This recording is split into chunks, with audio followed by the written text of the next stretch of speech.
आपल्यासोबत आता सुप्रीम कोर्टाचे वकील सुधाकर आव्हाड देखील जोडले गेलेले आहेत। सुधाकरजी, पुन्हा एकदा स्वागत आपलं एनडीटीव्ही मराठीवर। सर, कसं बघायचं या सगळ्या पेचाकडे? कारण आता निवडणूक आयोगानं ज्या पद्धतीत निर्णय दिलेला आहे दोन्ही पक्षांना आणि त्यानंतर मग शिंदेंच्या बाजूने निकाल दिल्याचं पाहायला मिळतं, असा युक्तिवादही आता सिब्बलांनी केला, त्याकडे कसं बघायचं?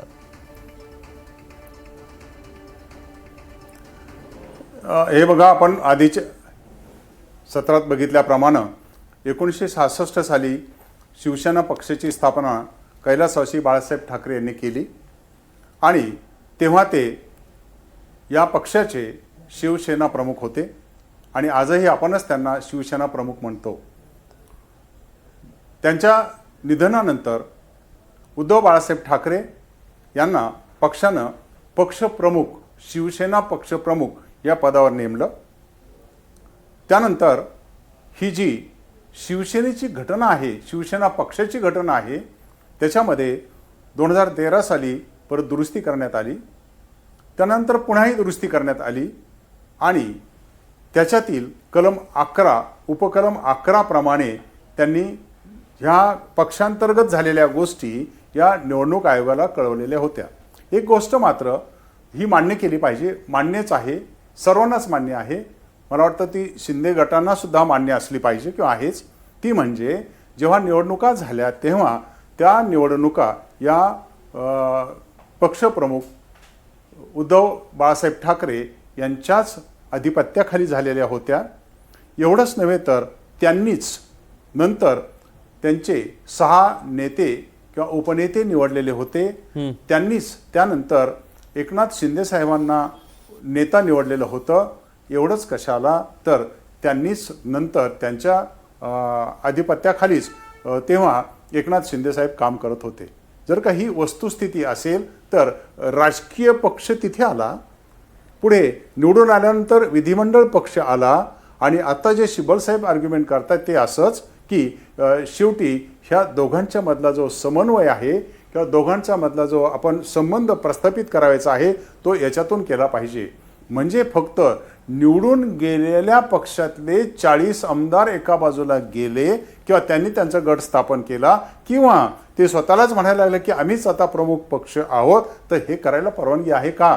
राजकीय पक्ष आणि तो विधिमंडळातला पक्ष म्हणजे लेजिस्लेटिव्ह पार्टी याच्यातला परस्पर संबंध जो आहे ना, तो आता या केसमध्ये पूर्णपणे त्याचा कस लागणार आहे, त्याचं विचारमंथन होणार आहे आणि त्या विचारमंथनातूनच आता पुढचे निर्णय होणार आहेत। खरं पाहता जर का आपण इथं पाहिलं तर एखाद्या वेळेस एखादा ग्रुप फुटतो जो त्या 10व्या परिशिष्टामध्ये बदल व्हायच्या आधी त्याला परवानगी होती, स्प्लिट झाला, 2 भाग झाले तर त्या दोन्ही भागाला मान्यता मिळत असे। आता मात्र ह्या 10व्या परिशिष्टाच्या दुरुस्ती नंतर विशेषतः त्या कलम 4 मध्ये जे पोट कलम 2 आहे त्याच्या आधारे आता असं फाटाफूट करायला काही परवानगी नाही, 2 तुकडे करायला किंवा स्प्लिट करायला काही परवानगी नाही। कशाला परवानगी आहे तर त्या पक्षातून जर तुम्हाला बाहेर पडायचं असेल तर तुम्ही कमीत कमी 2/3 एवढ्या संख्येनं बाहेर पडला पाहिजेत आणि तुम्ही त्यानंतर कशातरी मर्ज झाला पाहिजे आणि कशातरी समाविष्ट झाला पाहिजे। म्हणजे कोणत्या तरी अस्तित्वात असलेल्या पक्षामध्ये समाविष्ट होऊन तुम्हाला तुमचं स्वतंत्र अस्तित्व ठेवता येईल असं ते असं म्हणतायत। इथे ना ती परिस्थिती लागू आहे ना 2 गट झाल्याची परिस्थिती लागू आहे, कारण कायद्याला ते आता मान्य नाही, राज्यघटनेला ते मान्य नाही, संविधानात ते बसत नाही। मग कशात बसत आहे तर आता म्हणूनच हा प्रत्येक गट जो म्हणतो आहे किंवा दोन्ही जे ग्रुप असं म्हणतायत की आमचीच शिवसेना खरी आहे असं म्हणण्याचं कारणच मला असं वाटतं इतकं आहे की ते जे 1968 सालचे नियम आहेत ते नंतर भारतीय संविधानामध्ये जे 10वं शेड्यूल आहे त्यातलं जे पोट कलम 4 त्याचं पोट कलम 2 आहे ना, ते ह्या सर्व लोकांना आडवं येतं आहे आणि म्हणून ते स्वतःला आम्ही फुटून बाहेर गेलो असं म्हणायला तयार नाहीत। ते येऊन जाऊन असंच म्हणत आहेत की आमचाच गट खरा आहे, आमचाच पक्ष खरा आहे, गट वगैरे नव्हे। आणि म्हणून शेवटपर्यंत ही गोष्ट आपल्याला ठरवावी लागेल, माननीय सर्वोच्च न्यायालयाच्या समोर येईल की राजकीय पक्ष हा आणि तो विधिमंडळातील पक्ष लेजिस्लेटिव्ह पार्टी एकच असतो किंवा नसतो। एकच असेल तर मग या केसमध्ये आता जे मूळ पक्ष आहेत की जिथे उद्धव बाळासाहेब ठाकरे हे पक्षप्रमुख आहेत, त्यांनीच एकनाथ शिंदे साहेबांना नेमलेलं आहे. अशी जर का वस्तुस्थिती असेल मग आता विधिमंडळातल्या पक्षाला वेगळं अस्तित्व राहणार नाही. पण जर का आपण विधिमंडळातला पक्ष वेगळा आहे असं समजायला गेलो तर मग मूळ पक्षाचा त्याच्यावरती कुठलाही कंट्रोल राहणार नाही. आणि म्हणून आता त्या 1968 सालच्या सिम्बॉल्स रिझर्वेशन वगैरे त्या कायद्यातलं जे 15वा पॅरेग्राफ आहे त्याच्या आधारे निवडणूक आयोगाने ती टेस्ट लावायला पाहिजे होती. कोणची टेस्ट? की कोणाचे आमदार, कोणाचे खासदार किती, कोणाचे सदस्य सुधाकर सर, किती, यालाच धरून खरा एक प्रश्न control होता. कोणाचा आहे? ज्या पद्धतीत साधिकाली प्रकरणामध्ये रिअल पार्टी ठरवण्यासाठी काही चाचण्या करण्यात आल्या, मग त्या चाचण्या इथे लागू केल्या जातील किंवा त्या नेमक्या काय असतात रिअल पार्टी ठरवण्यासाठी? होय, खरं पाहता तेच आता जे आर्ग्युमेंट्स होणार आहेत किंवा होत आहेत त्याचा तोच गाभा आहे की त्या पोट कलम 15 तर काही कोणी गैर ठरवून मागितलेलं नाही. ते व्हॅलिडच आहे, एन्फोर्सेबल आहे, घटनात्मक आहे. मग काय व्हायला पाहिजे की त्या पोट कलमाच्या आधारे 15 पॅरेग्राफच्या आधारे आता जेव्हा सर्वोच्च न्यायालयाच्या समोर सुनावणी चालू आहे त्यात असं पाहिलं जाईल की निवडणूक आयोगाकडे जेव्हा हा मुद्दा गेलेला होता तेव्हा निवडणूक आयोगाने हे सगळं लक्षात घेतलंय का किंवा नीटपणे लक्षात घेतलंय का. आणि जर का नीटपणे लक्षात घेऊन जर का शिंदे साहेबांच्या शिवसेनेला हे सिम्बॉल दिले असतील तर ते सुप्रीम कोर्ट त्याच्यावरती शिक्कामोर्तब करेल. अन्यथा जर का सर्वोच्च न्यायालयाच्या असं निदर्शनास आणून देण्यात आलं की हे ठरवताना निवडणूक आयोगाने या पोट कलम 15 किंवा पॅरेग्राफ 15चा नीट अभ्यास केला नाही किंवा त्याची नीट अंमलबजावणी केली नाही किंवा नीट अर्थ लावला नाही तर मग मात्र रिव्हर्स प्रोसेस होऊ शकते. मात्र हे सगळं होताना एक फार मोठी अडचण याच्यात निर्माण झालेली होती जी सुभाष देसाई साहेबांच्या केसमध्ये माननीय सर्वोच्च न्यायालयाच्या घटनापीठानं म्हणजे 5 न्यायमूर्तींनी सांगितलं. त्यांनी 2-3 गोष्टी सांगितल्या की राज्यपालांचं काय चुकलं हे पण सांगितलंय, त्याच्यानंतर निवडणूक आयोगाचं काय चुकलं हे पण सांगितलंय. पण त्यांनी सगळ्यात शेवटी सांगितलं की मात्र हे सगळं झालं तरी आम्ही ठाकरे साहेबांना पुन्हा त्याच्यात नेमू शकत नाही कारण त्यांनी स्वतःहून राजीनामा दिलेला आहे. त्या निर्णयातलं ते वाक्य अत्यंत महत्वाचं आहे की रिव्हर्स प्रोसेसला तुम्हीच तुमचा दरवाजा बंद केला आहे आणि म्हणून तिथपर्यंत जाता येणार नाही. म्हणून येऊन जाऊन ह्या सगळ्या सुनावणीची काय परामर्यादा किंवा पॅरामीटर्स ते 2 बिंदूंच्या भोवती असतील, राजकीय पक्ष, लेजिस्लेटिव्ह पार्टी. आणि दुसरं म्हणजे ते जे 15वा पोटकलम आहे किंवा 15वा पॅरेग्राफ आहे त्याच्या आधारे आपल्याला आता कोणत्या शिवसेनेचं म्हणजे आपल्या कॉमन मॅनच्या दृष्टीनं कोणची शिवसेना तर कोणत्या शिवसेनेचं अस्तित्व मूळ पक्ष म्हणून मान्य करायला पाहिजे होतं, ते केलं का नाही केलं. आणि ते करण्यासाठी ही प्रक्रिया त्या 2 गोष्टीच्या भोवती बिंबून राहील. मी आपल्याला आधी म्हणालो होतो आधीच्या सत्रात की आधीचे निर्णय फार महत्त्वाचे ठरत नाहीत. त्याचं कारण असं की तेव्हा स्प्लिटला परवानगी होती. काँग्रेसची 2 शकलं झाली आणि 2 काँग्रेस करायला परवानगी मिळाली. CPMचे 2 शकलं झाली आणि कम्युनिस्ट 2 पक्ष निर्माण झाले. इथं तसं नाही. इथं तसं नसण्याचं कारण म्हणजे प्रामुख्यानं आता असं घडतं आहे की या सगळ्या प्रक्रियेमध्ये जर काय होतं आहे तर स्प्लिट नाही करायचं तर काय करायचं, कशात तरी मर्ज झाला पाहिजे तुम्ही. आणि कशात तरी मर्ज व्हायचं असेल किंवा मर्ज व्हायचं नसेल तर मग काय करायला पाहिजे, आम्हीच मुख्य पक्ष आहोत, यांना ना भाजपमध्ये मर्ज व्हायचंय ना यांना कोणत्या पक्षात मर्ज व्हायचंय, यांनी हे म्हणून हे सांगतायत की आमचाच मुख्य पक्ष आहे आणि तुम्ही कोणी नाही असं सांगण्याचा हा प्रयत्न आहे. आणि म्हणून इथून तिथून आपण जर का हे सगळे आर्ग्युमेंट आज उद्या जेव्हा होतील तेव्हा अगदी निकालापर्यंत ऐकली तरी ह्या 2 गोष्टी प्रथमतःच डिसाईड होणार आहेत. त्यामुळे आधीचे निर्णय महत्त्वाचे आहेतच, नो डाऊट.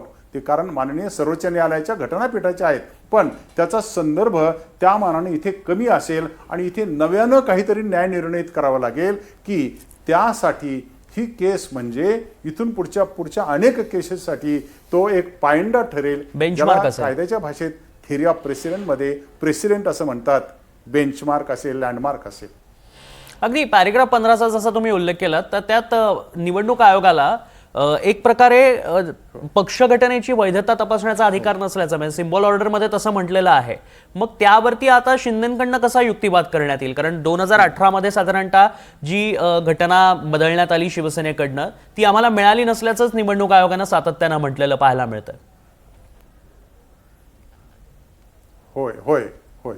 आणि म्हणून इथं तांत्रिक गोष्टी पण मध्ये येतील आणि ही तांत्रिक गोष्ट मध्ये आणून ते सांगण्याचा प्रयत्न होईल की ते आमच्यावरती कसं बंधनकारक नाही आणि काय पहा तर आमची स्ट्रेंथ पहा, आमचे खासदार राहुल शेवाळ्यांच्या आधिपत्याखालील असलेलं लोकसभेतल्या गोष्टी पहा, नंतर आमच्या आमदारांची संख्या पहा, आमची एकूण सदस्य संख्या पहा. एवढंच नव्हे तर आमचं भारतभर असलेलं किंवा महाराष्ट्रभर असलेलं पक्षाचं नेटवर्क पहा. हे तर त्यांचं आर्ग्युमेंट असणार आहे. जेव्हा सिब्बल साहेबांचं आर्ग्युमेंट संपल्यानंतर जो युक्तिवाद आता शिंदे साहेबांच्या वतीने करण्यात येईल तेव्हा याचा काथ्याकूट करण्यात येईल की आम्ही कसे श्रेष्ठ आहोत किंवा आमची शिवसेना कशी खरी आहे. आणि नुसतं ते बघा, लेजिस्लेटिव्ह पार्टी एवढे एकमेव होणार नाही की आमचे जास्त आमदार आहेत, आमचे जास्त खासदार आहेत, असं न होता त्यांना ज्याला आपण लिगसी म्हणतो ना, लिगसी म्हणजे कसं वडिलांच्या नंतर मुलगा येतो, जसं एअरशिपनं, तसं राजकारणात तर काही एअरशिप नसते, परंतु तिथं एअरशिप असते त्या पक्षाच्या कंटिन्युटीची. आणि म्हणून पक्षाच्या कंटिन्युटीची जी एअरशिप किंवा रिलेशनशिप आहे ते आता शिंदे साहेब क्लेम करतात आणि हा त्याच्यातला फरक आहे. अगदी. सुधाकर सर, एक पटकन अपडेट घेऊन येऊयात. सुप्रीम कोर्टात नेमकं आतापर्यंत काय काय घडलंय. माझ्यासोबत आमचे प्रतिनिधी रामराजे शिंदे देखील आहेत. रामराजे, काय अपडेट्स आहेत? बिलकुल. आता कपिल सिब्बल यांनी युक्तिवाद केलेला आहे की अपात्रतेचा जो निकाल आहे किंवा अपात्रतेची जी सुनावणी आहे ती अगोदर होणं गरजेचं होतं. मात्र निवडणूक आयोगानं त्यापूर्वीच निकाल दिलेला आहे. म्हणजेच की ज्या निवडणूक आयोगानं ही निकाल देण्याची घाई करायला नाही पाहिजे होती. निवडणूक आयोगाला आपण विनंती केली होती की हा निकाल आत्ताच देऊ नये, कारण अपात्रतेच्या संदर्भामध्ये सुनावणी अजूनही पेंडिंग आहे, प्रलंबित आहेत. त्या अगोदर निकाल दिला तर वेगळं होऊन जाईल. मात्र तरी सुद्धा निकाल देण्यात आलेला आहे आणि त्यामुळं कपिल सिब्बल यांनी म्हटलेलं आहे की जोपर्यंत सुनावणी होते तोपर्यंत घोडा जो आहे तो तबेल्यातून पळून गेलेला आहे. म्हणजे की हा सांगण्याचा प्रयत्न होता की ही केस जी आहे जेव्हा निवडणूक आयोगाने निकाल दिला तेव्हाच आपल्या हातातून निघून गेली होती, कारण पक्ष जो आहे तो संपूर्णपणे एकनाथ शिंदे यांना देण्यात आला होता. त्यामुळे कुठेतरी पॉइंट आउट जे आहे आरोपीच्या कठड्यामध्ये जे आहे ते निवडणूक आयोगाला उभं केलेलं आहे की अपात्रतेची सुनावणी अद्याप प्रलंबित होती, मग त्याच्या अगोदरच पक्ष आणि चिन्हाचा निकाल देण्याची आवश्यकता का होती असा सवाल जो आहे तो उपस्थित करण्यात आलेला आहे. आता एकनाथ शिंदे यांच्या वकिलाकडून कोणते मुद्दे उपस्थित करण्यात येत आहेत ते पण पाहणं गरजेचं आहे, कारण निवडणूक आयोग ही स्वतंत्र यंत्रणा आहे आणि कोर्टाचे आदेश तेव्हा कोर्टानं सुद्धा आदेश दिले नव्हते आणि त्यामुळेच कपिल सिब्बल यांनी खंत व्यक्त केलेली आहे, कोर्टाची सुद्धा खंत व्यक्त केलेली आहे आणि त्यांनी सांगितले की आम्ही सुप्रीम कोर्टात आलो होतो, सुप्रीम कोर्टाला विनंती केली होती की तुम्ही कोणत्याही प्रकारे निवडणूक आयोगाला स्थगिती देण्याचे आदेश द्या. मात्र सुप्रीम कोर्टाने आदेश दिले नाहीत आणि त्याचाच परिणाम काय झाला तर निवडणूक आयोगाने लगेच निकाल दिला आणि पक्ष आणि चिन्ह हे एकनाथ शिंदे यांच्याकडे गेलं. त्यामुळं इथं आता कपिल सिब्बल निवडणूक आयोगाला पण दोषी ठरवत आहेत आणि एक प्रकारे खंत जरी व्यक्त केली असली तरी सुद्धा ही चूक जी आहे ती सुप्रीम कोर्टाची सुद्धा आहे हे सुद्धा सांगण्याचा प्रयत्न कपिल सिब्बल यांनी केलेला आहे. अगदी. निवडणूक आयोगाला दोषी ठरवण्यात येतं, पण त्या कोणत्या ग्राउंड्सवरती? सुधाकर सर, हे थोडं तुम्ही समजावून सांगा की ज्या पद्धतीत एक स्वतंत्र आयोग आहे निवडणूक आयोग, त्या पद्धतीत आता खापर फोडलं जात आहे कपिल सिब्बलांकडनं युक्तिवादात की ईसीआयची चूक आहे किंवा ईसीआयने ज्या पद्धतीत निर्णय दिला त्याला कोर्टानं देखील थांबवलं नाही, त्याला खोडा घातला नाही.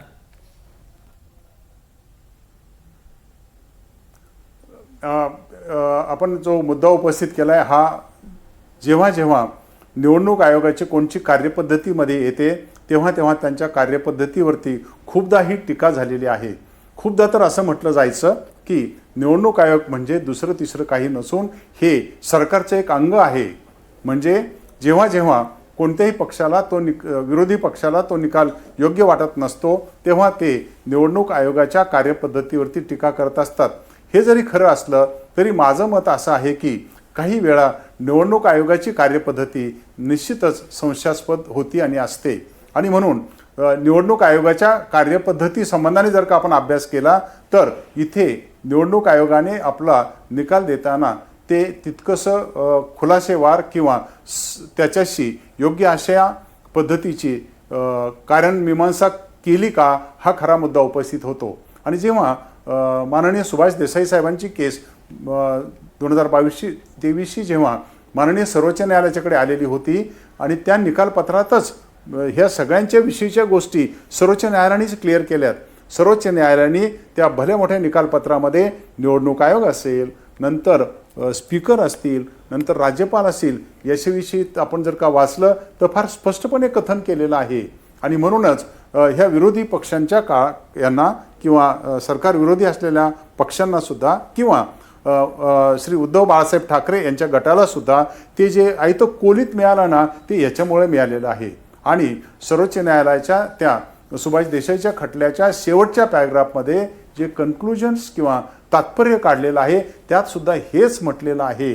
म्हणजे थोडक्यात इथून तिथून ही कार्यपद्धती संशयास्पद राहिली आहे काय, असाही मुद्दा जे कपिल सिब्बल साहेब आता उपस्थित करतायत हा एक सर्वसामान्य जनतेच्या मनामध्ये असतो. आणि मग कोणाच्या तरी बाजूने निर्णय दिला की हे होणारच असतं. हे जरी खरं असलं तरी जेव्हा जेव्हा असे राष्ट्रीय आयोग असतात किंवा लोकशाहीला पूरक अशा कुठल्या संस्था असतात, त्यांचा कारभार हा अत्यंत व्यवस्थित पद्धतीने झाला पाहिजे, पारदर्शक पद्धतीने झाला पाहिजे आणि तो संशयास्पद नसला पाहिजे. इथे मात्र संशयाला जागा होईल काय इतपत टीका त्याच्यावरती होत आहे. अगदी सुधाकर सर, पुन्हा एकदा सुप्रीम कोर्टात काय घडतं त्याचे अपडेट्स घेऊयात रामराजेंकडनं. रामराजे.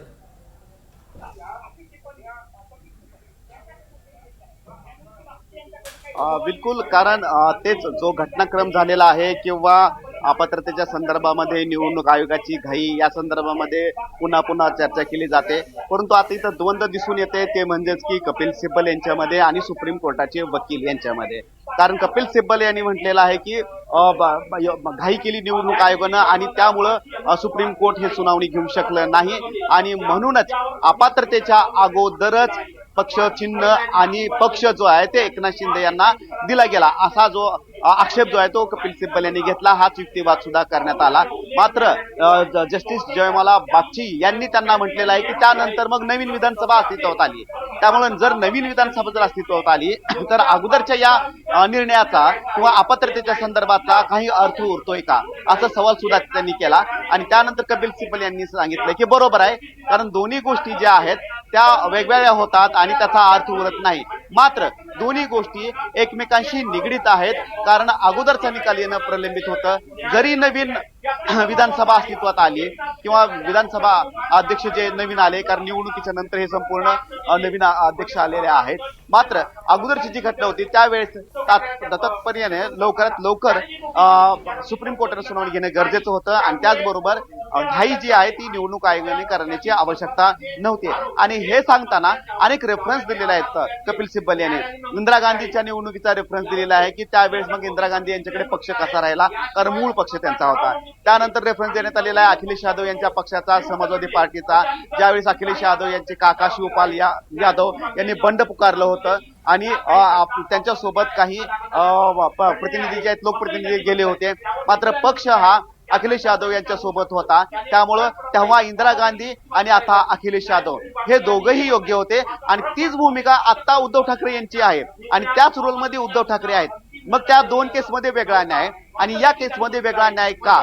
अखिलेश यादव हे प्रमुख राहिलेत कारण पक्ष त्यांच्याकडे होता. इंदिरा गांधी सुद्धा त्यावेळेसच पक्ष त्यांच्या हातात होता, त्यामुळं ते प्रमुख राहिलेले आहेत. मग आता उद्धव ठाकरे हे पक्षाचे प्रमुख होते, मग पक्ष त्यांच्या हातामध्ये का राहिला नाही, असा सवाल जो आहे तो उपस्थित केला जातोय. केरळचा सुद्धा एक रेफरन्स देण्यात आलेला आहे. त्यामुळे इतर केसेसचा जो रेफरन्स आहे तो आता कपिल सिब्बल कोर्टाला देत आहेत. अगदी रामराजे, पुन्हा एकदा येऊ तुमच्याकडे आणि पुन्हा एकदा जाऊयात सुधाकर सरांकडे. सर, बरेच रेफरन्स देण्यात आले या संदर्भातले आणि आता तशा घटनाही त्यानंतर घडल्याचं पाहायला मिळतंय. केवळ एकच घटना राज्यात घडली असं नाही. त्यानंतर आता अगदी आत्ता ताजं उदाहरण घेतलं तर टीएमसी देखील असाच फुटून बाहेर पडलाय आणि ते देखील आता स्वतः टीएमसी असल्याचा दावा करतात बंगालमध्ये. तर ह्या सगळ्या प्रकरणाचा कसा परिणाम होऊ शकतो या सगळ्या प्रकरणावर?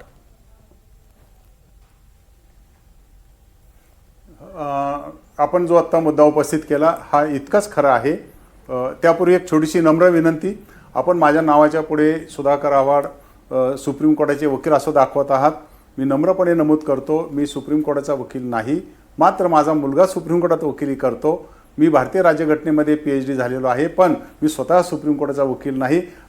त्यामुळे कोणाचा गैरसमज होऊ नये. या बाबतीत आपल्या प्रश्नाचं असं उत्तर देऊ इच्छिन मी की हा जो मागचे जे दाखले दिले जातात त्या मागच्या दाखल्यांचा इथे फार उपयोग होणार नाही असं मला वाटतंय. आणि या बाबतीत ही जी लेजिस्लेटिव्ह पार्टी आणि पॉलिटिकल पार्टी हा जो मुद्दा आहे हा प्रथमतःच चर्चेला येणार आहे. आणि हा मुद्दा प्रथमतःच चर्चेला येणार असल्यामुळे नव्यानं ही चर्चा होईल, नव्यानं आता हा न्याय निर्णय येईल. हे जरी खरं असलं तरी सुद्धा एक गोष्ट ठरली की झालं ते समजा उद्या कोणाच्या बाजूने निकाल आला तरी चक्र काय उलटं फिरणार नाही, फक्त भविष्यात काय करायचं एवढंच होणार आहे. म्हणजे इथे आता प्रश्न आता काहीतरी आम्हाला मान्यता मिळणार आहे का नाही मिळणार एवढं आहे, का पुन्हा त्या इलेक्शनच्या मागे जायचं आहे का.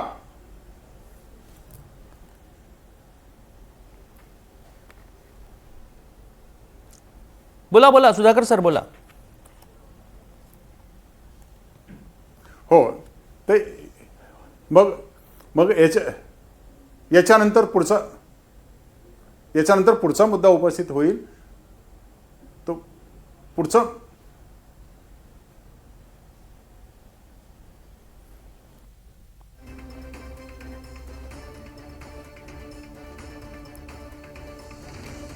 तर मुळात ज्या पद्धतीत पॉलिटिकल पार्टीचं नियंत्रण हे तत्व सातत्यानं चर्चेत येऊ शकतं आणि त्यावरतीच सगळा निर्णय अवलंबून असेल. आम्हाला अपात्रता ठरवायची आहे असं सुप्रीम कोर्टानं आता म्हटलंय. सुनील प्रभूंची नियुक्ती हा मुद्दा वेगळा असल्याचं सिब्बलांनी युक्तिवादात म्हटलंय.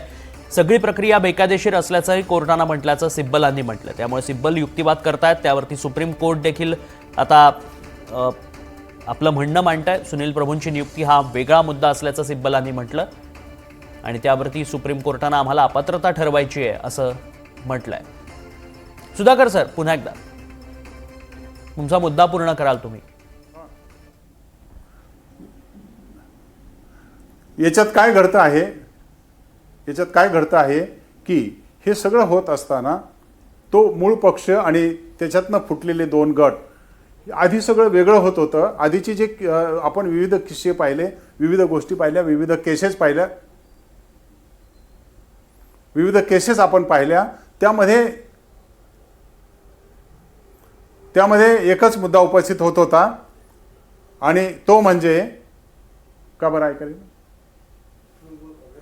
त्यामुळे असं होत होतं की दोन वेगळ्या गोष्टी होत्या आणि त्या दोन वेगळ्या गोष्टी अशा होत्या की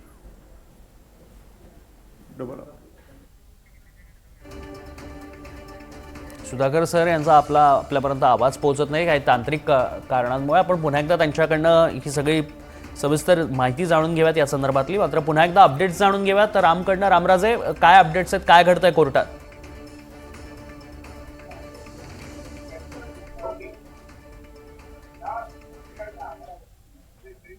बिलकुल. आता जस्टिस जयमौला बागची यांनी सुद्धा काही प्रश्न उपस्थित केलेले आहेत.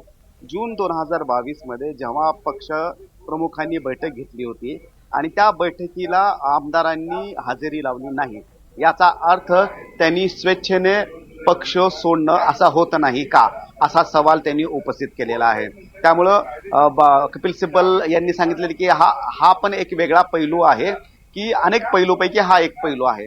परंतु कोर्टाला हेच म्हणायचं होतं की उद्धव ठाकरे यांच्याकडील जे आमदार आहेत ते पळून गेलेले होते, सोबत गेलेले होते का स्वेच्छेने गेले होते.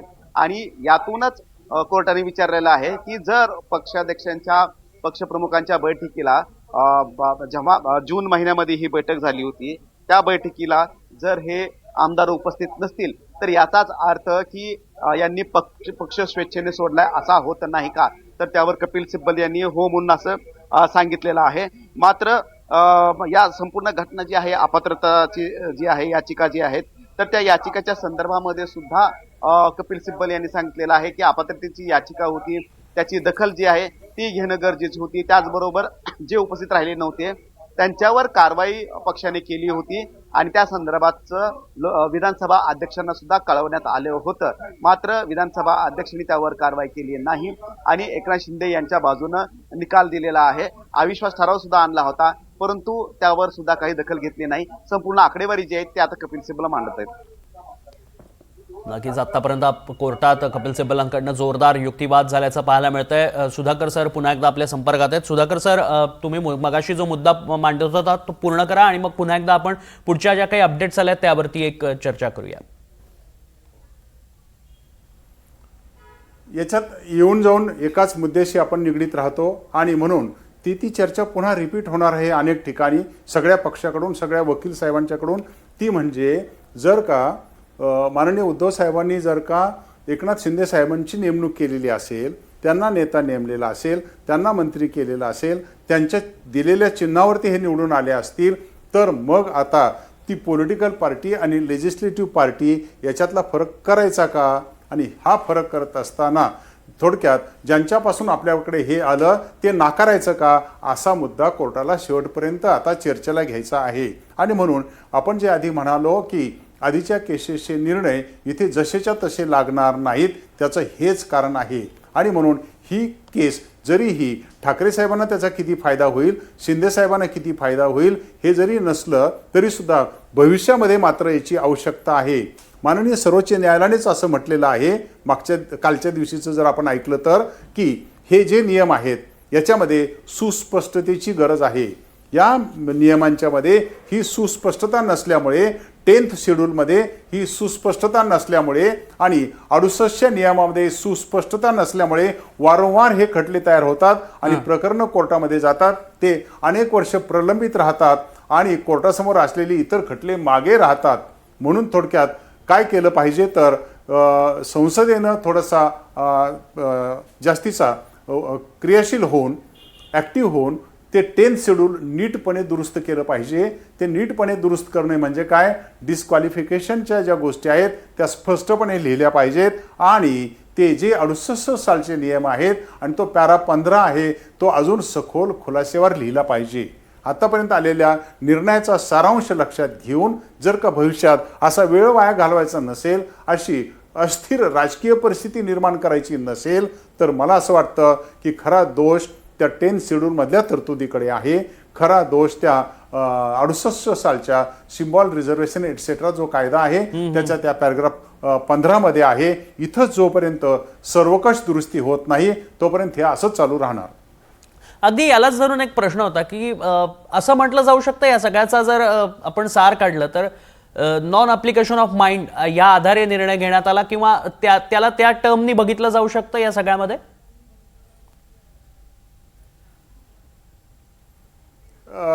नाही बघा, आता जेव्हा कोणत्याही नियमाचा जेव्हा अर्थ काढायची वेळ येते तेव्हा दोन्ही उभय पक्षाला ते असं म्हणायला परवानगी असते आणि म्हणतच असतात. मी इतकंच म्हणेन की निवडणूक आयोगानं अशा प्रकारचं निर्णय देत असताना ह्या तरतुदी लक्षात घेतल्या का नाही घेतल्या आणि ह्या तरतुदी लक्षात घेतल्या का नाही घेतल्या, मी तुम्हाला असं विचारीन की कशाचं आर्ग्युमेंट चालू आहे सध्या. एक छोट्या गोष्टीचं आर्ग्युमेंट चालू आहे की खरंच दोन्ही गटांची जर का आपण रचना लक्षात घेतली तर खरा पक्ष कोणाला म्हणायचं यासाठी आपल्या कायद्यात असलेल्या ह्या ज्या 2 तरतुदी आहेत, 10वं शेड्यूल त्याचं कलम 4 पोट कलम 2 आणि 68 नियम त्याच्यातलं त्याचं पोट कलम किंवा पॅराग्राफ 15 याच्या आधारे नेमकं आपण कोणत्या गटाला असं म्हणू शकतो की हा गट खरं आहे किंवा मूळ आहे, ही वस्तुनिष्ठ परिस्थिती या 2 तरतुदीच्या त्या गाळणीतून किंवा फिल्टरमधनं जेव्हा खाली जाईल ना तेव्हा हे आपल्याला कळेल. आणि म्हणून ती परिस्थिती, ती वस्तुनिष्ठ परिस्थिती निवडणूक आयोगाच्या समोर आलेली होती आणि ती त्यांनी कशी हाताळली याची आता ही संपूर्ण चर्चा आहे. अगदी, पण काल कोर्टानं, सुधाकर सर पुन्हा एकदा येतो, आधी एक अपडेट घेऊयात. सुप्रीम कोर्टात आता युक्तिवादात काय होतंय, रामराजे काय घडतंय, काय अपडेट्स?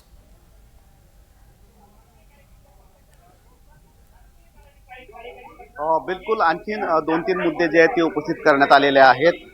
कपिल सिब्बल यांनी सांगितलेलं आहे की लोकसभेमध्ये आणि राज्यसभेमधलं जे संख्याबळ होतं ते आमच्या बाजूनं होतं आणि त्याचबरोबर पक्ष जे होते, जे पदाधिकारी होते ते सुद्धा आमच्या बाजूने होते. तर मग कोणत्या पद्धतीनं हा अधिकार जो आहे तो एकनाथ शिंदे आहे यांचा सांगण्यात येत आहे, तर हा पूर्ण अधिकार जो सांगितला जातो, दावा केला जातो तो चुकीचा आहे, कारण तेव्हा खासदार आपल्या बाजूने होते असं सुद्धा सांगण्यात आलेलं आहे. आता रेफरन्स यावेळी दिलेला आहे तो लोकसभा आणि राज्यसभेचा अध्यक्षाचा. आणि त्याचबरोबर 2018ची जी घटना आहे आणि ती घटना संपूर्णपणे लोकशाही मार्गाने बनवण्यात आलेली आहे. घटनेमध्ये जो बदल केलेला आहे तो सुद्धा लोकशाही मार्गानेच बदल केलेला आहे आणि त्यामुळे 2018ची घटना जी आहे ती ग्राह्य धरावी असं सुद्धा सांगण्यात आलेलं आहे. आणि त्याचबरोबर कपिल सिब्बल यांनी हे पण सांगितलं की शिंदे यांचे सरकार जे ते बनायलाच नको होते, कारण ते आमदार जे आहेत ते अपात्र होते आणि ते अपात्र करण्याचा अधिकार जो होता तो विधानसभा अध्यक्षाचा होता आणि त्यानंतर पक्ष आणि चिन्हाचा अधिकार जो होता तो निवडणूक आयोगाचा होता. परंतु तिथं योग्य वेळी दखल घेतली गेली नाही आणि म्हणूनच अपात्रतेचा मुद्दा हा यासाठी महत्वाचा आहे, कारण अपात्र हे आमदार झाले नाहीत आणि म्हणून शिंदेचं सरकार स्थापन झालं आणि ते मुख्यमंत्री झाले. त्यामुळे जर या आमदारांवर कारवाई केली असती, अपात्र ठरवलं असतं तर मात्र शिंदेचं सरकार हे स्थापन झालं नसतं. त्यामुळे शिंदेचं सरकार जे आहे ते स्थापन होण्यास मदत झालेली आहे. त्याचं कारण हेच की आमदारांना योग्य वेळी अपात्र ठरवलं गेलं नाही. अगदी पुन्हा एकदा जाऊयात सुधाकर सरांकडे. सुधाकर सर, जसं निवडणूक आयोगावरती आता खापर फोडलं जातं किंवा सातत्यानं तो उल्लेख करण्यात येतोय सिब्बलांकडनं युक्तिवादामध्ये, तसंच विधानसभा अध्यक्षांकडे देखील काही राईट्स आहेत आणि त्या आधारे देखील काही निर्णय घेण्यात आले आणि त्यावरती सरकार स्थापन झाल्याचं पाहायला मिळालं. या दोन्हीच्या आधारे कसं बघायचं, या दोन्हीच्या आधारांवरती सरकार यापुढे देखील हे आमदार पात्र ठरतील की अपात्र ठरतील? तुमच्या प्रश्नाचं उत्तर द्यायच्या अगोदर मला सांगायला आवडेल की ही संपूर्ण रचना करत असताना डॉक्टर बाबासाहेब आंबेडकरांनी हे संविधान लिहित असताना त्याच्यात त्यांनी तरतूद केली होती की 3 स्तंभ असावेत, नाही का, आपण नेहमी म्हणतो न्यायसंस्था असावी, एक्झिक्युटिव्ह असावेत आणि कायदे मंडळ पण असलं पाहिजे. हे करताना शक्यतो हे तिन्ही ऑर्गन्स 3 स्तंभ एकमेकापासून स्वतंत्र ठेवले पाहिजेत. हे करतानाच त्यांनी स्वतंत्र निवडणूक आयोग असला पाहिजे, ही पण रचना आता आपण करून ठेवलेली आहे. हे सगळं करत असताना ह्या निवडणूक आयोगानं कशाच्या आधारे हे आपलं कामकाज पार पाडलं पाहिजे आणि जर का त्यांनी त्याच्या आधारे कामकाज पार पाडलं तर मग कोणी त्याच्यात हस्तक्षेप करायला नको आणि निवडणूक आयोगाला मदत व्हावी म्हणून किंवा लोकसभा, राज्यसभा किंवा राज्याची विधिमंडळं इथे होणाऱ्या इलेक्शन संबंधानं एक मार्गदर्शक गोष्ट असावी म्हणून 10वं शेड्यूल होतं. 10व्या शेड्यूलमध्ये 1985 साली आणि 2003 साली त्यात काही दुरुस्त्या करण्यात आल्या. ह्या दुरुस्त्या मागचा उद्देश एवढाच होता की जशी जशी परिस्थिती निर्माण होईल तेव्हा तेव्हा त्या दुरुस्त्या करून त्याला पॅचअप करण्याचा प्रयत्न झाला. उदाहरणार्थ, आधी स्प्लिटला परवानगी होती, 2 गट झाले की 2 पक्ष. नंतर हळूहळू आपण 2003 साली काय केलं, यानंतर असे काही स्प्लिट होणार नाही आणि जो फुटला त्याला आपण आता डिस्क्वालिफाय करून टाकूया. आणि मग आता तोपर्यंत नेहमी असं म्हणतात बघा, law breakers are always ahead of law makers. तरतूद आली की त्या तरतुदीचा कसा भंग करायचा याची तजवीज झालेली असते. मग 85 झालं, 2003 झालं आणि म्हणून आता स्प्लिटची थेरी बंद झाली.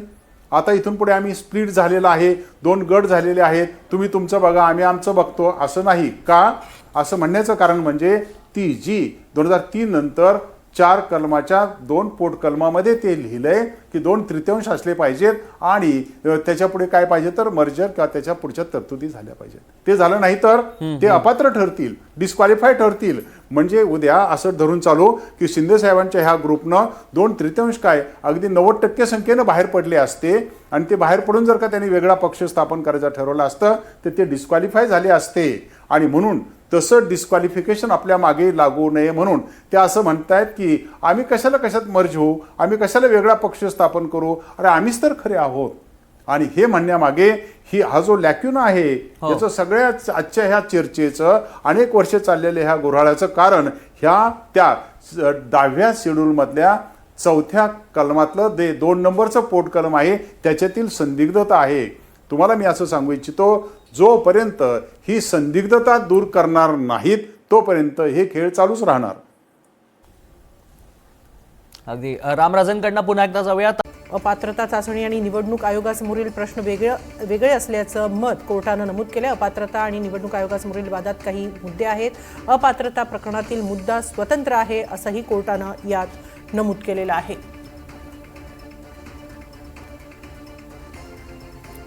याच संदर्भात आपण अधिक चर्चा करणार आहोत. आपल्याबरोबर आहेत ज्येष्ठ कायदेतज्ञ सुधाकर आव्हाड. सुधाकर आव्हाड जी शिवसेना पक्ष आणि चिन्हावर ही सुप्रीम कोर्टात सुनावणी होते आहे, मात्र शिवसेना कुणाची हाच खरा मुद्दा आहे आणि सध्याच्या परिस्थितीमध्ये म्हणजे गेल्या 2-2.5 वर्षांच्या परिस्थितीमध्ये आता जर विचार केला तर नेमका हा पक्ष कुणाचा आहे हे ठरवण्यासाठी नेमक्या कोणत्या कायदेशीर बाबींचा किंवा कोणत्या कायदेशीर निकषांचा विचार केला जाऊ शकतो?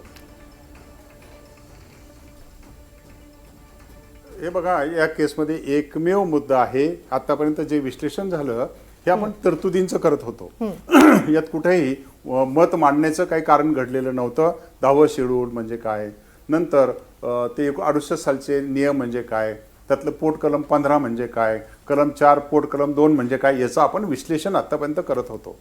ह्या सर्वांचा परिपाक जेव्हा माननीय सर्वोच्च न्यायालय अशा बाबतीत इतक्या सेन्सिटिव्ह केसमध्ये कोणता निर्णय देईल तेव्हा लोकशाहीचं मुख्य आणि एकमेव तो जो मुद्दा आहे तो म्हणजे मेजॉरिटी कुणाकडे आहे. म्हणजे थोडक्यात कोणतीही गोष्ट होत असताना लोकशाहीचा जो निकोप लोकशाहीचा जो बेस असतो तो असतो मेजॉरिटी. मग प्रश्न शेवटी ते तत्व लक्षात ठेवून सुप्रीम कोर्ट ह्या सगळ्या तरतुदींचा अभ्यास करून आणि मग त्याचा अर्थ काढेल. म्हणजे जर का एखाद्या पक्षामध्ये एखादा पक्ष प्रमुख असेल, असे एक आपण घटकाभर गृहीत धरू की एक पक्ष आहे, एक पक्ष प्रमुख आहेत आणि ते एकटेच राहिले, त्यांनी स्थापन केलं आणि ते एकटेच राहिले आणि बाकी सगळे ते सोडून गेले, मग तरी सुद्धा ही काय खाजगी मालकी असू शकेल काय, असा प्रश्न निर्माण होऊ शकेल. आणि म्हणून हा सध्याचा प्रश्न निर्माण होताना कोणी कोणाला नेमलं, कोण कोणाचा प्रतिनिधी होतो हे जरी असलं तरी सुद्धा एखादा राजकीय पक्ष ही कोणत्याही एका व्यक्तीची काही मालकी असणार नाही हे तर स्पष्टच आहे. This is a democracy in a miniature. जसं मोठी लोकशाही तशी पक्षाची छोटी लोकशाही आणि ह्या छोट्या लोकशाहीमध्ये सुद्धा शेवटी मेजॉरिटी महत्त्वाची आहे. म्हणजे थोडक्यात कोणाला किती महत्त्व द्यायचं हे व्यक्तिसापेक्ष नसून किंवा संस्था सापेक्ष नसून हे कसं असणार आहे तर हे बहुमत कुणाकडे आहे, बहुमत कोणाच्या बाजूने आहे, कोण बहुमताने एकत्र आहेत याच्यावरती अवलंबून राहील. मी जे उदाहरण दिलं ते बघा अत्यंत महत्त्वाचं ठरेल. असं धरून चाला की एखाद्या पक्षामध्ये स्थापन करणारा तो पक्ष प्रमुख एकच असेल आणि त्याच्यातले बाकी सगळे घटकावर धरा की ते सोडून गेलेत, मग तरी सुद्धा तो एकटी असलेली व्यक्ती म्हणू शकेल का माझाच पक्ष खरा? म्हणजे थोडक्यात यासाठी तर 68च्या त्या अधिनियमामध्ये 15 नंबरचा जो पॅराग्राफ आहे तो यासाठीच आहे की लोकशाहीच्या ह्या मुख्य तत्वाचा जो मेजॉरिटीचा रूल आहे त्याची प्रथम चाचणी तपासणी करून घ्या. आणि ती तपासणी करायचं काम कोणावर सोपवलं आहे तर ते निवडणूक आयोगावर सोपवलं आहे. निवडणूक आयोगाने जर का ते प्रामाणिकपणे पार पाडलं तर मग त्या लोकशाहीचा आदर केला पाहिजे, मेजॉरिटीचा आदर केला पाहिजे आणि मग त्याप्रमाणे निर्णय दिला पाहिजे. म्हणून मुद्दा काय आहे, बॉटम लाईन काय आहे, कन्क्लुडिंग पॉईंट काय आहे की आता या गिव्हन केसमध्ये जेव्हा निवडणूक आयोगाच्या समोर हे सगळे प्रश्न उपस्थित झाले तेव्हा काय होती परिस्थिती आणि तेव्हा असं दाखवलं गेलं का की त्यांच्याकडे म्हणजे शिंदे साहेबांच्याकडे हे सगळे मेजॉरिटीचे लोक हजर होते. सगळ्या प्रकारची जी आपण मगाशी ट्रिपल टेस्ट म्हणालात त्या सगळ्या प्रकारची टेस्ट अप्लाय झाली का आणि त्यांनी त्या सगळ्या गोष्टी निवडणूक आयोगाकडे सिद्ध केल्या काय त्याच्यावरती याचं यश अवलंबून असेल. नक्की. सुधाकरजी, जो युक्तिवाद आता कपिल सिब्बल करता आहे त्यामध्ये निवडणूक आयोगाच्या भूमिकेवर किंवा त्यांच्या निर्णयावर त्यांनी बोट ठेवलेलं आहे. म्हणजे संघटनात्मक पाठिंब्याकडे दुर्लक्ष करून निवडणूक आयोगानं हा निर्णय दिलेला आहे. म्हणजे शिंदे गटाला सगळं पक्ष आणि पक्षाचं नाव आणि चिन्ह दिलेलं आहे. तर ही गोष्ट कशी काय ग्राह्य धरली जाऊ शकते? कारण आणखीन एक म्हटलेलं आहे की विधानसभा पक्षातली फूट ही पक्षातली फूट मानली जाऊ शकत नाही असा दावा ते करत आहेत आणि राजकीय पक्ष हाच खरा पक्ष आहे, विधिमंडळातला पक्ष नाही असंही ते म्हणत आहेत. तर मग हा दावा टिकू शकतो?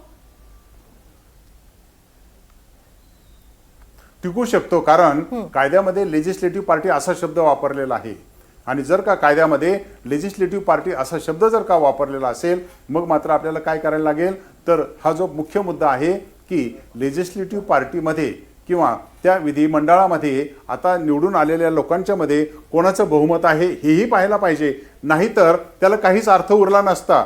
असं गृहीत धरून चालू की अशी मेजॉरिटी आहे की एखादा पक्ष आहे, राजकीय पक्ष आहे, त्या राजकीय पक्षाच्या मध्ये 2 ग्रुप पडले, निवडून आलेल्यांच्या मध्ये जे निवडून आलेत, जे आता विधिमंडळामध्ये आहेत ते एकत्र आहेत आणि त्यांच्याशिवाय बाहेरचे जे राहिलेले आहेत ते सगळे मेजॉरिटीमध्ये आहेत. मग त्यांची मेजॉरिटी लक्षात घ्यायची का यांचा अधिकार लक्षात घ्यायचा? म्हणजे थोडक्यात शेवटी लेजिस्लेटिव्ह पार्टी हे जी गोष्ट आहे त्याला शेवटी महत्त्व प्राप्त होणार आहे. आणि लेजिस्लेटिव्ह पार्टीला जर का महत्त्व प्राप्त व्हायचं असेल तर ती लेजिस्लेटिव्ह पार्टी आणि ती मेजॉरिटी ही लक्षात घ्यावी लागणार. तसं नसतं. तसं जर नसतं आणि जर का त्या लेजिस्लेटिव्ह पार्टीला महत्त्व द्यायचं नसतं तर तो पॅराग्राफ नंबर 15 तास आपल्याला उलटा वाचावा लागला असता. आणि त्याचं जर का सुस्पष्ट वाचन करायचं असेल तर लेजिस्लेटिव्ह पार्टीला आपल्याला महत्त्व दिलं पाहिजे. ते असंही म्हणतायत की निवडणूक आयोगानं 2018च्या दुरुस्तीकडे दुर्लक्ष केलेले आणि 9 पदाधिकाऱ्यांपैकी 6 पदाधिकाऱ्यांचा हा उद्धव ठाकरेंना पाठिंबा होता. म्हणजे संघटनात्मक पक्षाचा पाठिंबा हा उद्धव ठाकरेंना होता. हे सांगताना त्यांनी आणखीन एक अखिलेश यादव किंवा समाजवादी पार्टीचंही उदाहरण दिलेलं आहे. तर याबाबत काय स्पष्टीकरण येऊ शकतं? नाही, आता ही जी गोष्ट आहे की 9 पदाधिकाऱ्यांच्या पैकी 6 लोकांचा त्यांना पाठिंबा होता हे खरं मला माहिती नाही. पण जर का तो असेल तर ती गोष्ट लक्षात घ्यायला हवी. कारण शेवटी मेजॉरिटीचा रूल जर का लावायचं म्हटलं तर फक्त एक गोष्ट लक्षात घेऊन चालणार नाही. कारण पोटकलम 15 मध्ये असे फक्त आमदार किती होते, पक्ष संघटनेतले लोक किती होते असं नाही म्हटलेलं. त्याच्यामध्ये ह्या सर्वकष सगळ्यांचा विचार करायला पाहिजे.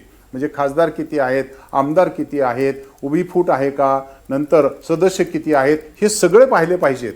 म्हणजे फक्त टेक्निकली कोणत्या तरी एक ग्रुप किंवा एखादा भाग बरोबर आहे एवढं काही त्याचं कारण होऊ शकणार नाही. नक्की आपण पुन्हा एकदा पाहूया की नेमकं काय घडतं आहे या सुनावणी दरम्यान. मुळात विधानसभेत बहुमत आणि पक्षात बहुमत या वेगळ्या गोष्टी आहेत असा दावा केलेला आहे. तर तिथे आम्हाला अपात्रता ठरवायची असं कोर्ट म्हणते. सध्या कपिल सिब्बल यांच्या युक्तिवादानंतर न्यायाधीशांमध्ये चर्चा सुरू आहे. तत्पूर्वी सत्ता ही चुंबकासारखी असते, त्याकडे लोक आकर्षित होत असतात. घटना नाकारून केवळ संख्येवर नाव आणि चिन्ह अयोग्य असल्याचा युक्तिवाद कपिल सिब्बल यांनी केला आणि त्याचबरोबर राजकीय पक्ष हाच खरा पक्ष असाही दावा सिब्बल यांनी केलेला आहे. कालच्याच सुनावणी दरम्यान न्यायालयानं हा प्रश्न उपस्थित केला होता, विधिमंडळ पक्ष खरा की राजकीय पक्ष, आणि त्यावर आज कपिल सिब्बल यांनी हा युक्तिवाद केलेला आहे. राजकीय पक्ष हाच खरा पक्ष असतो. तसंच संघटनात्मक पाठिंबा सुद्धा हा उद्धव ठाकरेंकडेच होता. घटना नाकारून केवळ संख्येवर नाव आणि चिन्ह अयोग्य आहे असं कपिल सिब्बल यांनी म्हटलेलं आहे.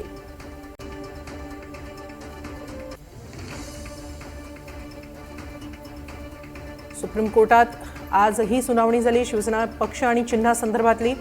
आणि आज ठाकरे गटाकडून कपिल सिब्बल यांनी युक्तिवाद केलेला आहे. यावेळी त्यांनी अनेक मुद्द्यांवर बोट ठेवलेलं आहे.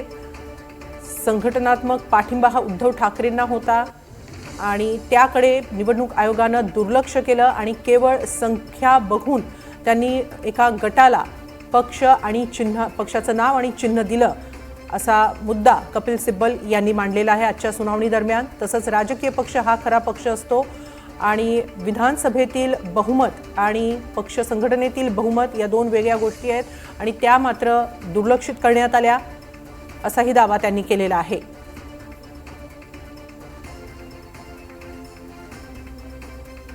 दरम्यान आजची सुनावणी संपलेली आहे शिवसेना पक्ष आणि चिन्हासंदर्भातली. आता पुढची सुनावणी पुढील आठवड्यात होणार आहे.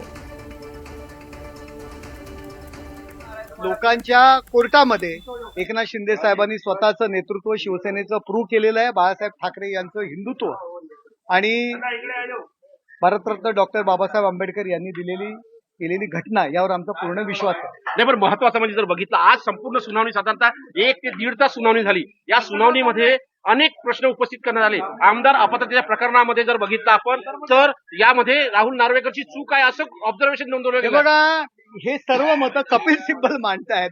मला हेच कळत नाही, कपिल सिब्बल म्हणजे जर ब्रह्मवाक्य असतं तर न्यायमूर्तींची अपॉइंटमेंट कशासाठी असती? सुप्रीम कोर्टचे न्यायमूर्ती त्याच्यावरती निर्णय देतील, ते त्यांची बाजू मांडतायत. यापूर्वी सुद्धा कपिल सिब्बलाने अनेक विषयांमध्ये राम मंदिराचा निर्णय तुम्ही निवडणुका झाल्याशिवाय देऊ नका, 370 कलम रद्द करू नका, तिहेरी तलाक असेल त्या संदर्भात पण विविध मतं मांडलेली. म्हणजे ती मतं ब्रह्मवाक्य नव्हती ना, कोर्टाने ते निर्णय बदललेले आहेत. त्यामुळे कपिल सिब्बल यांचं मत म्हणजे ब्रह्मवाक्य नाही. कपिल सिब्बल शिंदेगडाचे खासदार नरेश म्हस्के बोलत होते आणि कपिल सिब्बल म्हणजे ब्रह्मवाक्य नाही असं म्हटलेलं आहे. पुढची सुनावणी आता पुढील आठवड्यात होणार आहे. आजच्या सुनावणीमध्ये नेमकं काय घडलं सविस्तर जाणून घेऊया. आमचे प्रतिनिधी रामराजे शिंदे आपल्याबरोबर उपस्थित आहेत. रामराजे, आजच्या सुनावणीमध्ये नेमकं काय घडलं? आजच्या सुनावणीमधला महत्त्वाचा मुद्दा नेमका कोणता होता?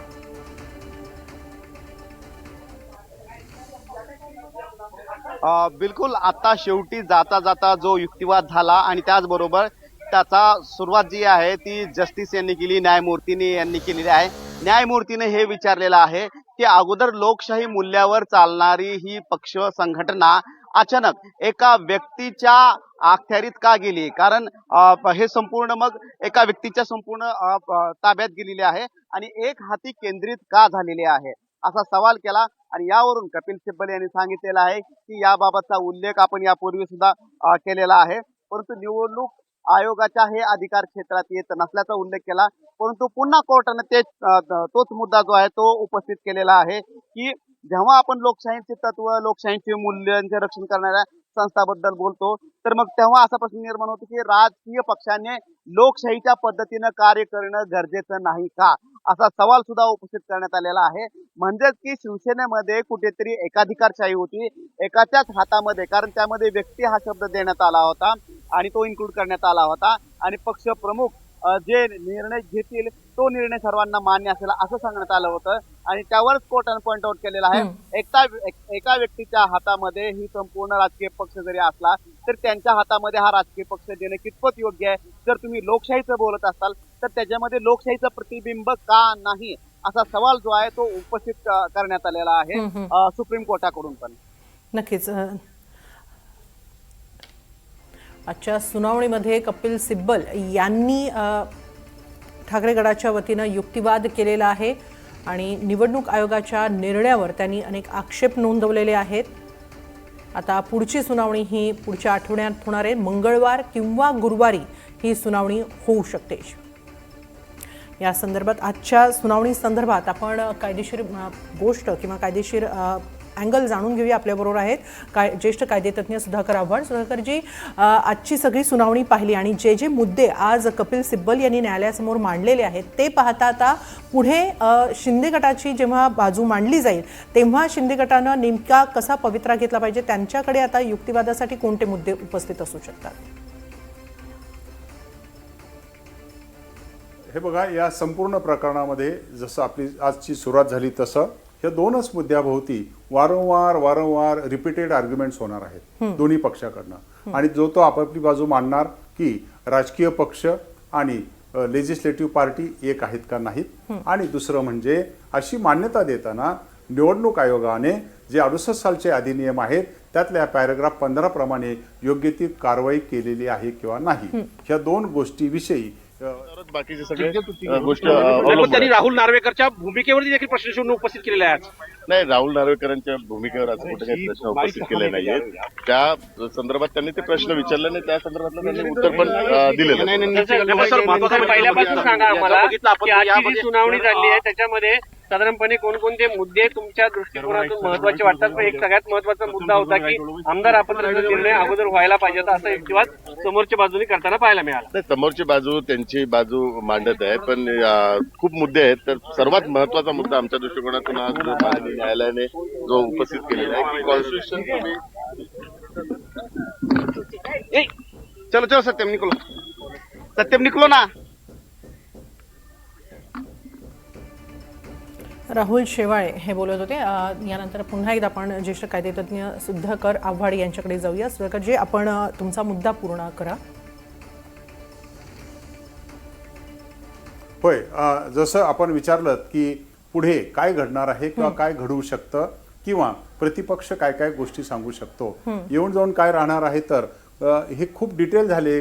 20 तारखेला काय घडलं, 21 तारखेला काय घडलं, सुरत मार्गे गोवतीला कसे गेले, नंतर पुढच्या दिवशी काय घडलं, प्रतोद कोण होते, नंतर सुनील प्रभूंच्या ऐवजी भरत गोगावले साहेबांना त्यांनी कसं नेमलं. सर, तुम्हाला थोडंसं थांबवते आहे. अनिल देसाई बोलतायत दिल्लीमधून. प्रक्रियेमध्ये हे निर्णय देताना इलेक्शन कमिशनची झालेली जो प्रकर्षण आहे उजेडास आलेली आहे. वेगवेगळ्या मुद्द्यांवर जिथं जिथं सरन्यायाधीश आणि न्यायाधीश विचारतायत त्या बेंचमधले, तिथे कपिल सिब्बल साहेब कामत यांनी जी उत्तरं दिली आहेत ती अगदी समर्पक योग्य उत्तरं आणि त्यावरच ह्या गोष्टी स्पष्ट आहेत की ही चूक झालेली चूक ही सुधारावीच लागेल. सुधारण्याशिवाय लोकशाही खऱ्या अर्थानं आपण ती इथे देशामध्ये नांदते या गोष्टीलाच कुठेतरी खेळते. तर या सगळ्यामुळे तुम्हाला आशा वाटते की निवडणूक आयोगाचा जो निकाल, मूळ प्रश्न आता निवडणूक आयोगाच्या निकालाचा आहे, कारण पक्ष चिन्ह तुमच्याकडून गेलं ते आयोगाच्या निकालामुळे गेलं आणि कोर्ट विचारते की अपात्रतेचा विचार करायचा का आता, तर सिब्बल म्हणतात की दोघांचा एकत्रित विचार व्हायला हवा. तुम्हालाही वाटतं तसं? त्यांनी सिब्बल साहेबांनी जे आर्ग्युमेंट केलं त्या ह्याच्यामध्ये इलेक्शन कमिशनने जो त्यांच्याजवळ ज्यावेळेला केस होती सिंबल आणि पार्टी ठरवायची, तो निर्णय त्यांनी पहिला देणं अपेक्षित होता. तो त्यांनी त्यांच्या पद्धतीनं जो द्यायला होता तो नेमका उलटा दिला. त्या दरम्याने ही केस, सुभाष देसाई केस, ही ज्याप्रमाणे आली, कन्क्लुजन सगळी दाखवली गेली आणि अध्यक्षांजवळ, महाराष्ट्र राज्याच्या विधिमंडळ अध्यक्षांजवळ त्याचा निर्वाळा एक ट्रायब्युनल म्हणून, एक लवाद म्हणून त्यांच्यावर पाठवला आणि झालेलं हे आपल्या समोर आहे. हेच जर डिस्क्वालिफिकेशन पहिलं हे झालं असतं तर त्या सिंबलच्या ह्याच्यावर सुद्धा त्याचा परिणाम सरळ झाला.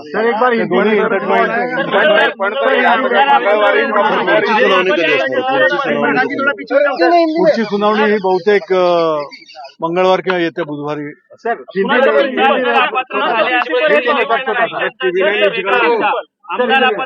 अगोदर होणं गरजेचं असा युक्तिवाद होताना पाहायला मिळाला. निश्चितच, कारण त्यांनी 21 जून पासून जे केलेलं त्यांचं कृत्य होतं त्या आमदारांचं, ज्यांनी पक्षांतर बंदी कायदा तोडून त्यांचं कृत्य, त्याद्वारे ते अपात्र त्याच वेळेला ठरत होते आणि त्यामुळे ते अपात्र करणं हे पहिलं गरजेचं होतं, जे स्पष्ट होतं. ज्या कायद्यामधल्या परिच्छेद 10 म्हणजे परिशिष्ट 10 शेड्यूल 10च्या अंडरमध्ये ज्या प्रोव्हिजन्स आहेत 21A 21B त्या ह्याच्याप्रमाणे ते अपात्र ठरवत होते. ते अपात्र ठरवले असते त्याच वेळेला तर इलेक्शन कमिशनचा सिंबलचा निर्णय हा त्या प्रकारे होऊच शकला नसता, जो 17 फेब्रुवारी 2023ला दिला गेला. त्यामुळे या गोष्टी ज्या झाल्या आहेत, या चुका कोर्टाच्याही समक्ष नजरेस आणून दिलेल्या आहेत आमच्या वकिलांनी आणि या चुका त्यांच्याबद्दलचे जे काही न्यायाधीशांनी विचारायचे प्रश्न होते त्याला अगदी समर्पक आणि ठाम व्यवस्थितरित्या उत्तरं आज कपिल सिब्बल आणि कामत यांनी दिली.